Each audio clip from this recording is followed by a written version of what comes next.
오늘 말씀은 갈라디아서 5장의 말씀으로 종의 멍에라는 제목으로 우리가 말씀을 나누려 합니다. 이게 말씀의 제목처럼 말이죠. 우리에게는 삶의 멍에도 있을 수 있고 신앙의 멍에도 있을 수 있습니다. 이 멍에는 짐승에게 지우는 것처럼 짐을 말합니다.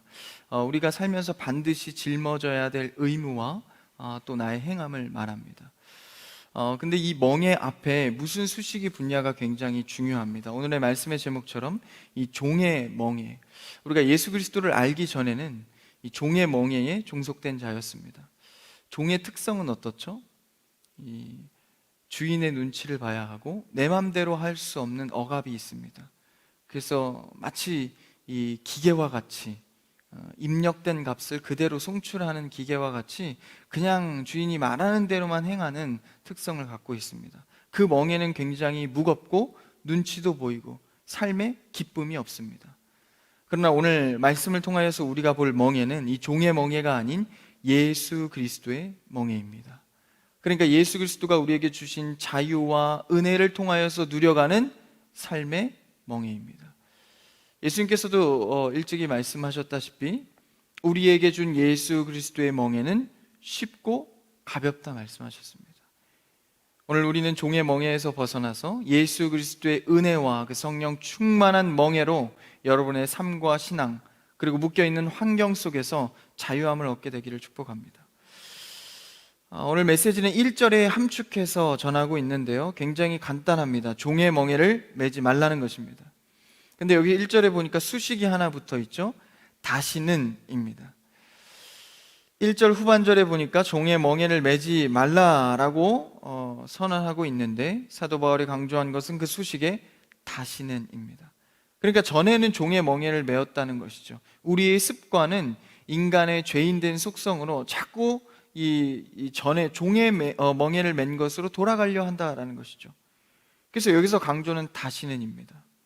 우리가 한 번 받은 은혜와 한 번 받은 구원은 다시 변경되지 않습니다. 할렐루야. 수정되지도 않고 우리의 행함이나 말로써 변경되지도 않습니다. 우리가 한 번 받은 예수 그리스도의 구원과 그 은혜는 하나님께서 끝까지 책임지십니다.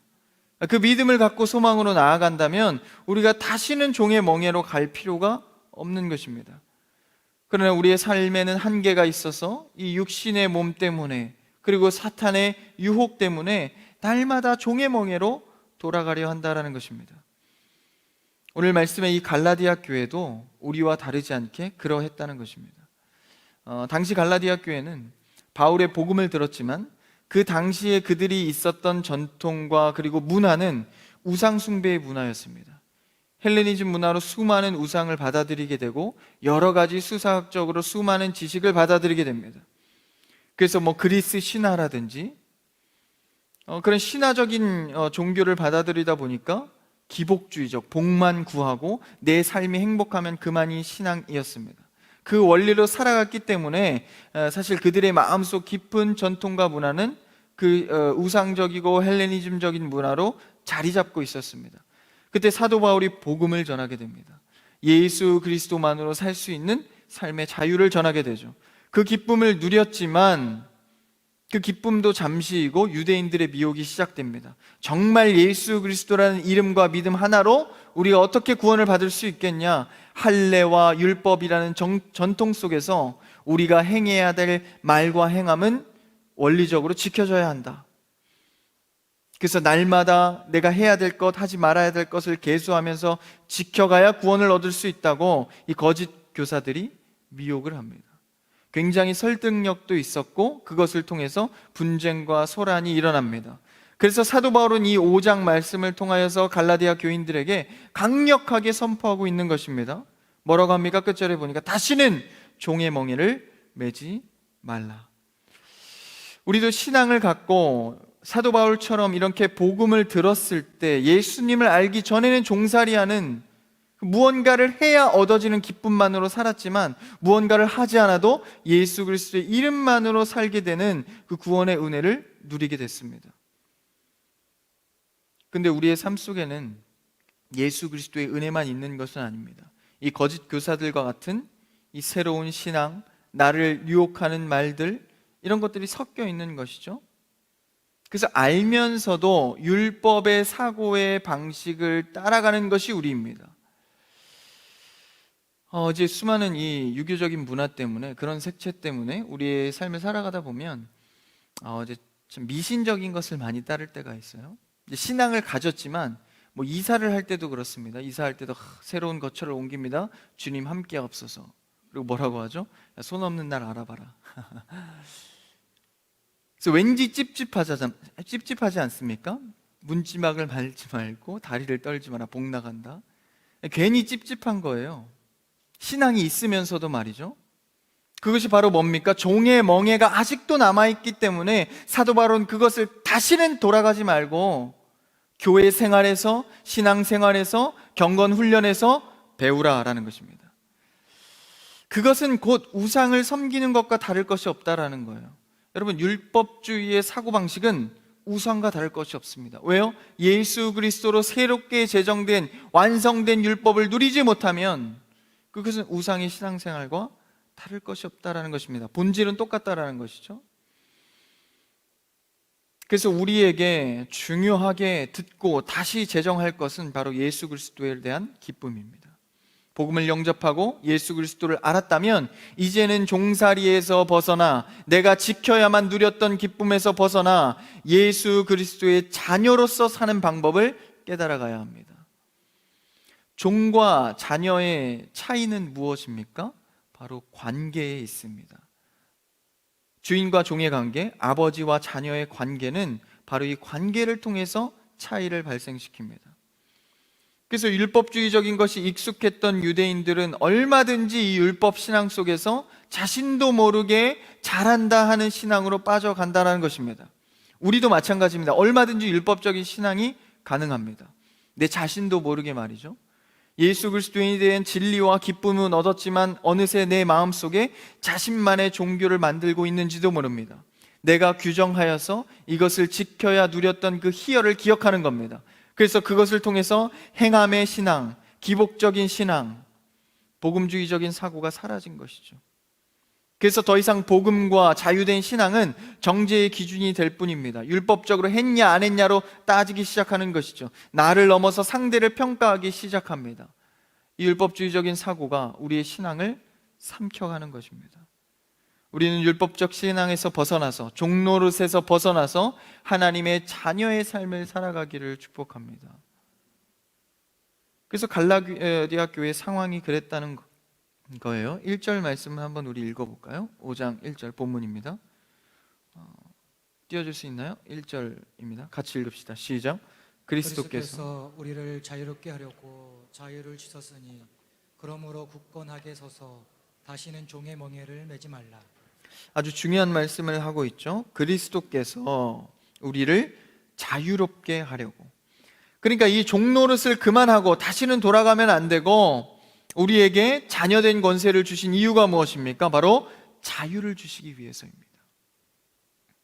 그리스도께서 우리를 자유롭게 하시려고.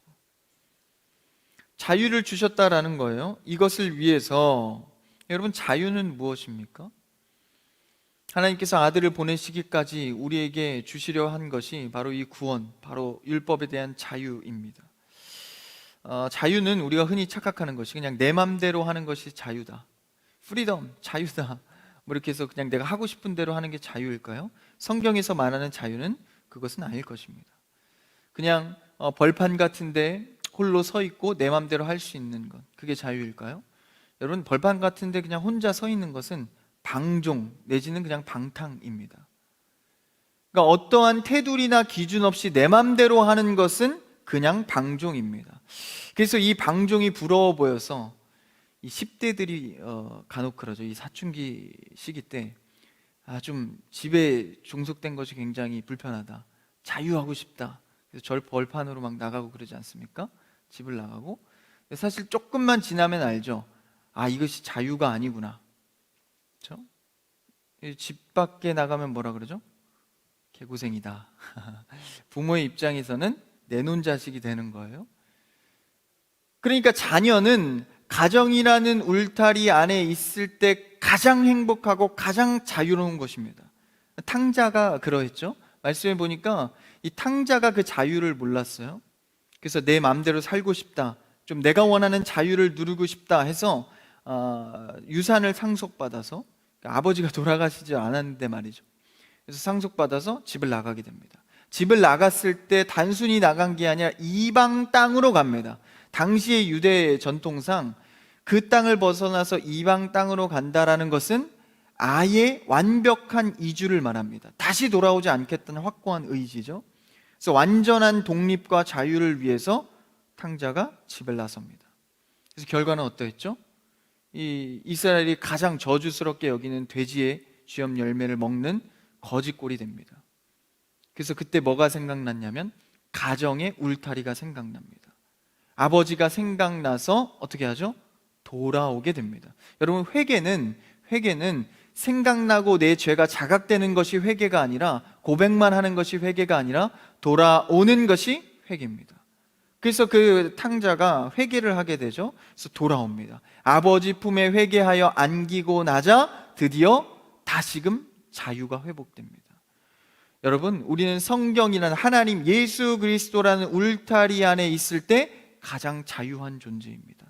하나님께서 우리를 만드실 때 그렇게 설계하셨고, 나와 동산을 거닐 때 모든 것을 누릴 수 있다고 약속해 주셨습니다. 그러니까 하나님의 약속은 예수 그리스도, 하나님 안에 있을 때에 우리가 자유할 수 있도록 설계받았다라는 것입니다.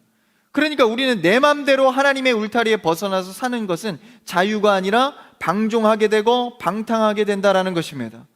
그래서 우리는 늘 예수 그리스도 안에 있을 때 가장 자유하고 그 멍에가 가볍다라는 것입니다. 신학도 마찬가지죠.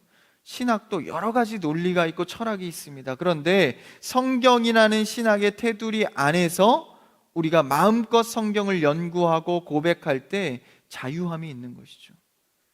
자유신학은 무엇입니까? 내가 이성적으로 깨달은 것만 그냥 여러 가지로 자유롭게 해석하는 게 자유신학입니다. 그것은 진정한 자유가 아니죠. 내 맘대로 하는 것이 자유가 아니라 일정한, 그러니까 진리인 울타리 안에서 노는 것이 바로 자유입니다. 가정의 테두리, 신학의 테두리, 예수 그리스도의 테두리에서 우리는 신앙생활 해야 합니다. 그럴 때 모든 자유를 누리고 진정한 행복을 누릴 수가 있습니다. 그래서 하나님께서는 우리가 이 울타리를 굉장히 가깝해하는 태생이기 때문에 하나님은 뭐 하십니까? 우리를 훈련하십니다. 그 훈련이 바로 교회 생활이고 신앙 생활입니다. 하나님께서도 이스라엘 백성들을 처음 세워 가실 때 이 구원이라는 주제 앞에서 먼저 뭘 훈련하십니까? 광야를 통해서, 가나안 땅을 통해서, 가나안 땅에 도착한 게 끝이 아닙니다. 광야를 통해서, 가나안 땅의 삶을 통해서 하나님의 자녀로 살아가는 법을 훈련시키십니다. 광야에서 뭘 배웠죠? 율법을 주셨지만 그 수많은 율법을 나는 지킬 수 없구나를 깨닫게 됩니다. 그래서 내가 이 율법을 다 누리기 위해선 하나님의 울타리 안에 내가 자녀로 있어야 가능하다는 사실을 가나안 땅에서 깨달아가게 하십니다. 여러분은 어느 울타리 안에 계십니까? 교회와 성경과 예수 그리스도 안에 계십니까? 아니면 내가 세상에 한 발, 교회에 한 발, 내가 원할 때에 선택적으로 살아가고 계십니까? 우리는 온전히 예수 그리스도의 굴레 안에서, 테두리 안에 살아가야 합니다. 그래서 이스라엘 백성들도 하나님의 자녀로 사는 땅으로서 그 질서와 통치를 배워가게 됩니다. 이 땅의 지휘권은 하나님께 있구나. 내가 아무리 노력해도 하나님께서 결제하지 않으시면 이루어지지 않는구나를 깨닫고 삶을 통해 훈련해 갑니다. 가나안 땅에 갔는데도 여호수아는 하나님께서 통치하신다는 개념보다는 그냥 내가 어느 편에 서 있나. 그래서 하나님께서 뭐라고 말씀하시죠? 내 발에 신을 벗으라. 온전히 통치권을 나에게 맡겨라 라고 말씀하십니다. 그래서 하나님이 내 삶을 운행하실 때 참 자유가 오는 것이죠. 진짜 자유는 예수 그리스도 안에 있을 때 누릴 수 있습니다. 그래서 우리 죄의 문제, 환경의 문제, 환경이 나를 누를 때 내 힘으로 안 될 때를 많이 깨닫지 않습니까? 똑같은 죄에 반복적으로 넘어질 때 내 힘으로 안 된다는 걸 깨닫지 않습니까? 그때 우리는 어떤 기도를 하죠? 주님, 내가 주 안에 있음으로 모든 환경과 죄를 이겨내기를 원합니다. 여러분, 예수 안에 있을 때 죄의 문제와 내가 할 수 없는 환경의 문제를 이겨낼 수 있습니다. 그것이 바로 예수님이 주신 참 자유입니다. 그래서 종의 멍에에서 벗어나서 참된 자유, 예수 그리스도의 멍에 안에 거하라 라고 오늘 사도 바울이 전하고 있는 것입니다. 여러분, 우리의 신앙과 삶의 가정에는 예수 그리스도이란 자유가 충만하기를 축복합니다. 우리 한번 찬양하기를 원하는데요, 자유 주신 주님, 내가 그 주님 안에 거하기를 원합니다. 우리 한번 고백하면서 말씀의 선포로 같이 나갑시다. 오 자유, 오 자유, 오 자유, 난 자유하리라. 비록 얽매였으나 나는 이제 돌아가리. 자유 주시는 내 주님께 슬픔 없네, 슬픔 없네, 슬픔 없네, 슬픔 눈물 없으리. 비록 얽매였으나 나는 이제 돌아가리. 자유 주시는 내 주. 우리 마지막 절을 기도하리, 기도하리, 기도하리. 나는 기도하리라. 비록 얽매였으나 나는 이제 돌아가리. 자유 주시는 내 주님께. 아멘. 우리가 종의 멍에를 벗어버리고 자유 주시는 예수 그리스도께로 돌아가는 여러분 되기를 축복합니다. 깨닫지 못했던 탕자처럼 말이죠. 근데 우리의 삶은 늘 이 탕자처럼 이 죄를 경험하고 예수 그리스도 밖에서 경험하고 이것이 아니구나 깨닫고 돌아올 때가 많습니다. 상관없습니다. 예수 그리스도께서 원하시는 그 삶을 통해서 훈련되시고 결국은 주님과 함께하는 삶이 되기를 바랍니다. 그래서 우리는 이 자녀의 관계로서 하나님 앞에 서야 하는 것이죠. 이 자유란 무엇입니까? 예수 그리스도와 나와의 관계가 창조주와 미물의 관계를 넘어서서 자녀의 관계로 나아가는 것입니다. 단순한 미물인 백합화와 그런 새들도 하나님께서 일일이 돌보시는데 하물며 자녀된 우리에게 하나님께서 무엇을 주기를 원하시겠습니까? 그러므로 우리는 자녀로 선언되었으니 우리는 자녀로서 아버지에게 나아가야 합니다. 하나님을 아버지라 고백하지만 단순히 창조주로서만 우리가 바라본다면 자녀로서의 관계가 약화되는 것이죠. 더 이상 종처럼 우리는 살 수는 없습니다. 종에서 벗어나 자녀의 관계가 회복되기를 원하는 것이죠. 종은 어떻습니까? 종은 눈치를 보게 됩니다. 왜 그렇죠? 내가 열심을 내서 행함의 결과를 내야 보상이 이루어지기 때문입니다. 그래서 조금이라도 그 행함과 결과가 좋지 않으면 보상을 받지 못하기 때문에 눈치를 볼 수밖에 없는 것이죠. 날마다 얼마나 힘들겠습니까? 인정을 받아야 되고 언제 내쳐질까 불안한 마음으로 그 보상을 바라봐야 합니다. 여러분, 우리는 예수 그리스도로 자유를 누렸지만 아직도 종처럼 신앙생활하는 경우가 종종 있습니다. 그래서 자녀의 관계와 종의 관계가 굉장히 헷갈릴 때가 많은 것이죠. 자녀는 어떻습니까? 자녀는 눈치 보지 않습니다. 가정 안에서 부모에게 자녀가 눈치를 보면 사실 그것은 온전한 관계가 아닌 것이죠. 아버지에게, 어머니에게 자녀가 눈치 보는 거 있습니까? 그냥 맡겨놓은 것처럼 달라고 하지 않습니까? 저도 마치 맡겨놓은 것처럼 달라고 합니다. 그냥 달라고 해서 서로 눈치가 없는 거예요. 왜요? 관계가 아버지와 자녀의 관계이기 때문입니다. 이것이 자유이고 행복입니다. 그래서 아버지 입장에서는 사실 자녀들이 어떤 자녀는 좀 더 잘했기 때문에 잘해주고 못했기 때문에 구박하고, 여러분 이런 관계가 아닙니다. 가정의 관계, 아버지 입장에서는요 큰 차이가 없어요.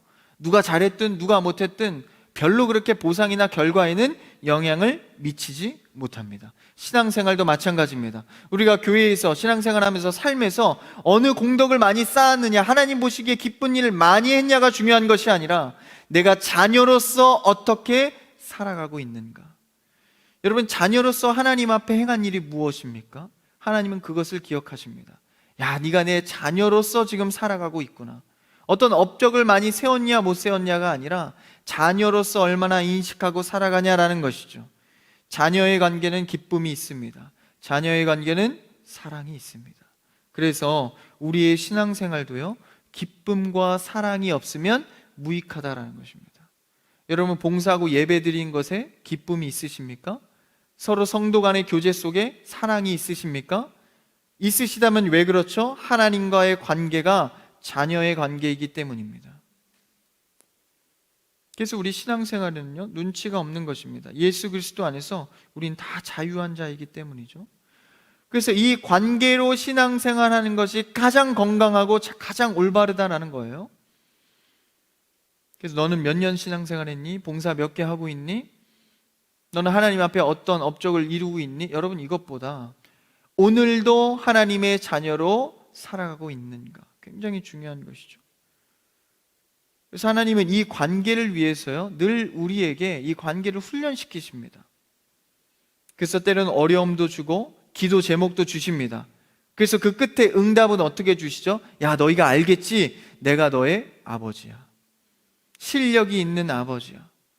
여러분, 아무리 부모가 자녀에게 잘해주고 싶어도 실력이 없으면 그것을 이루지 못합니다. 그러나 우리의 아버지는, 하나님 아버지는 우리에게 이루어줄 실력이 있으십니다. 그러므로 우리가 그분을 바라보면서 그 관계를 날마다 인식하는 것이죠.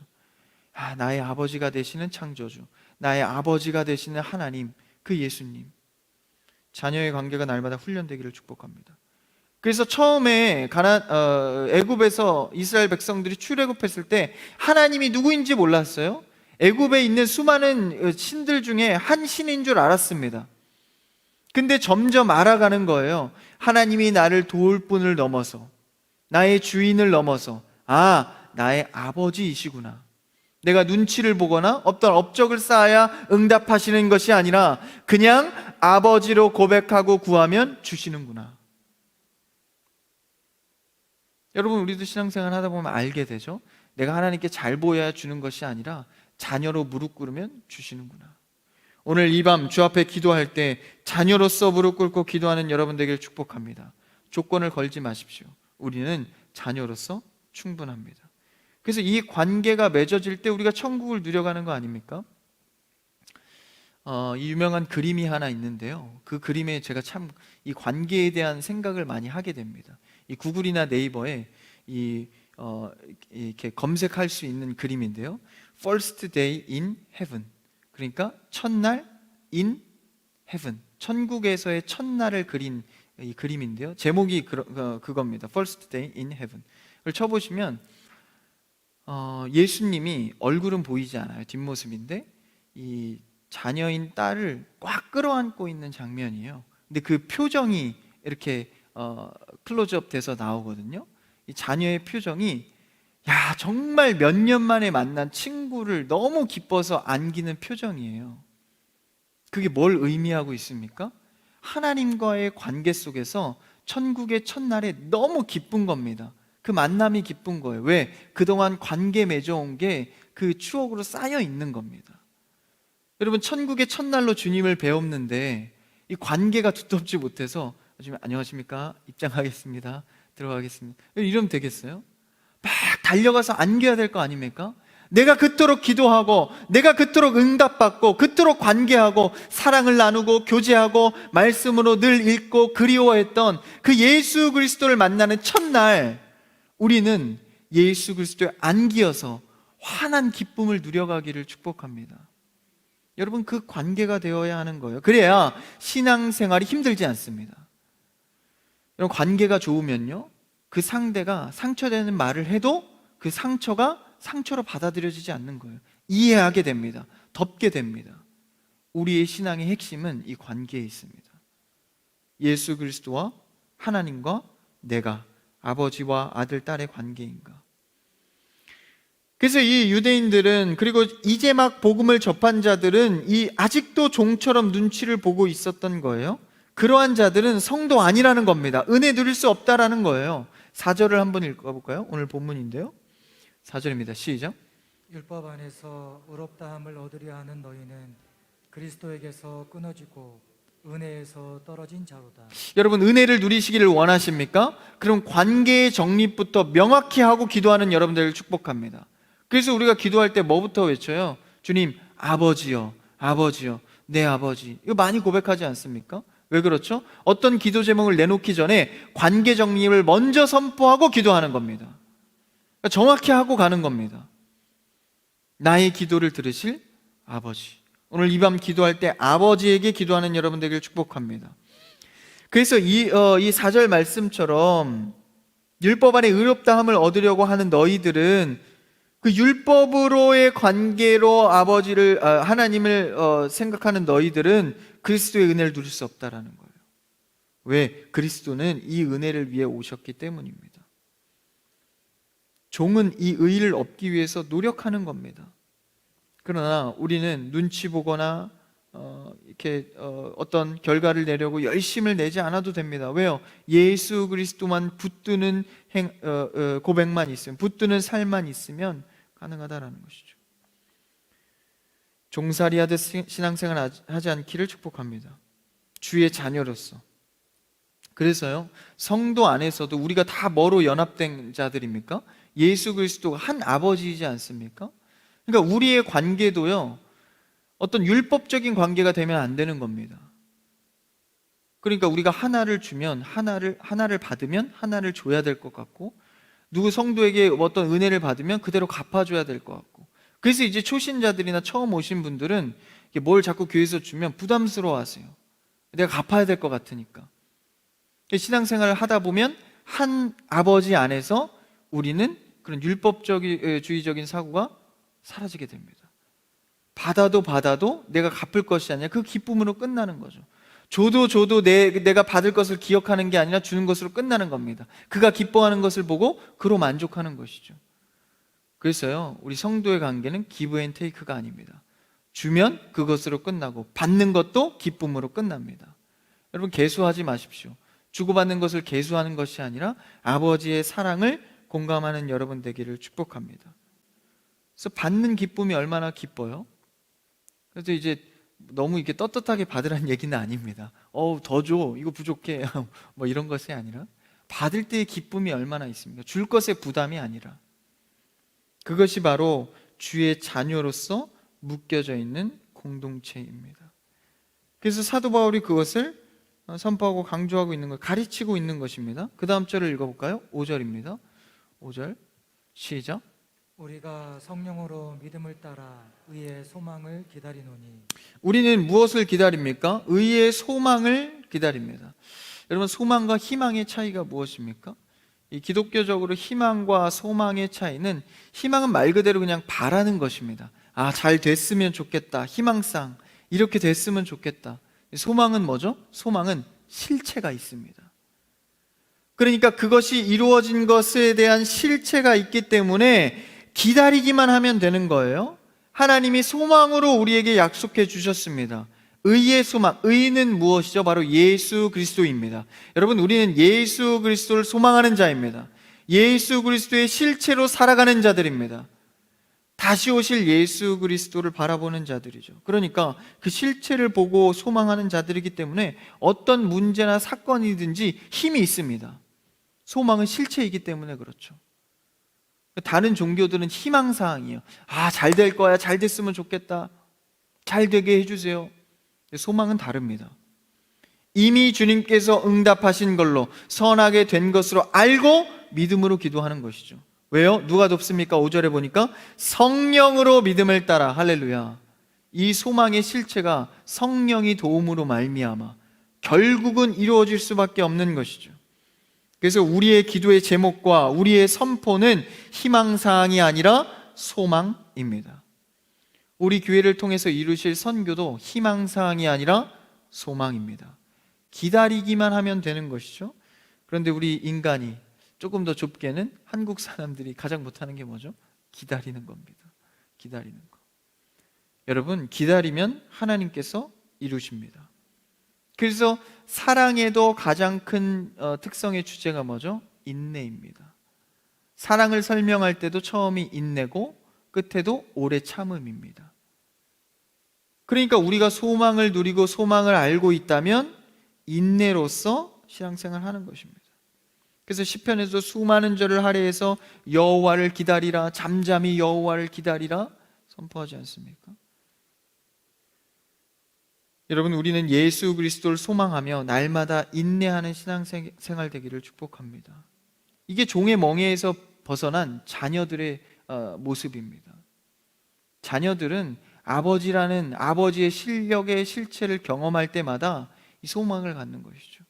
기대를 하는 겁니다. 그래서 5절에 의의 소망, 예수 그리스도 한 의가 나타나서 십자가를 완성하지 않습니까?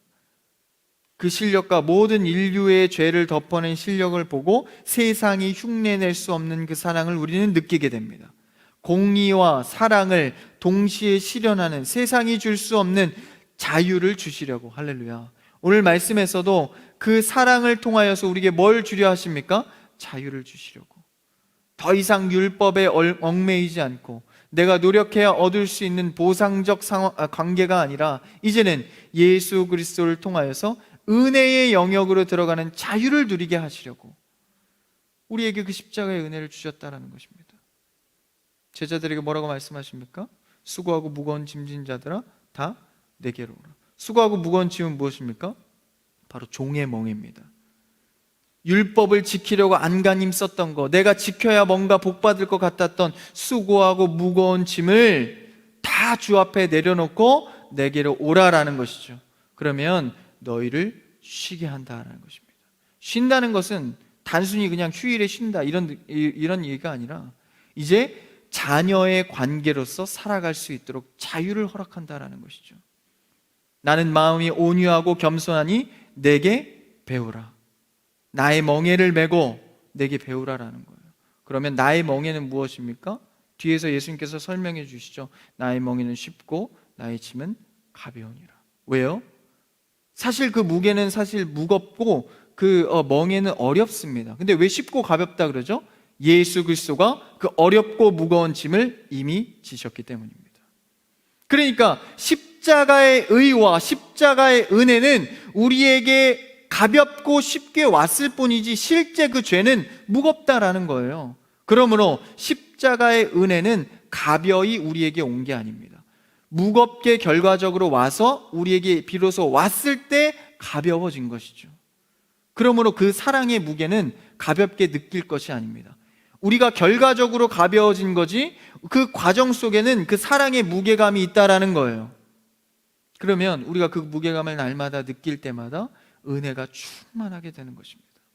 내가 할 수 없는 그 수많은 죄의 무게를 사랑으로 지셨으니 이제 내가 그 예수 그리스도의 이름을 믿기만 하면, 성령으로 믿기만 하면 내 삶에 자유가 찾아온다는 것입니다. 여러분, 두려운 문제가 있습니까? 해결되지 않는 어려움이 있습니까? 예수 그리스도를 통하여서 그 소망을 바라봄으로 자유하게 되기를 축복합니다. 근심하지 마십시오. 예수 그리스도의 이름으로 털어내십시오. 주님께서 자유하게 하십니다. 그것을 하지 못하면, 그 자유를, 그리스도를 통하여서 자유를 누리지 못하면 예수 그리스도의 죽음이 무익해진다라는 거예요. 사도 바울이 그것을 말하고 있죠. 2절 3절을 한번 같이 읽어볼까요? 오늘 본문인데요. 2절 3절 시작. 보라, 나 바울은 너희에게 말하노니 너희가 만일 할례를 받으면 그리스도께서 너희에게 아무 유익이 없으리라. 내가 할례를 받는 각 사람에게 다시 증언하노니 그는 율법 전체를 행할 의무를 가진 자라.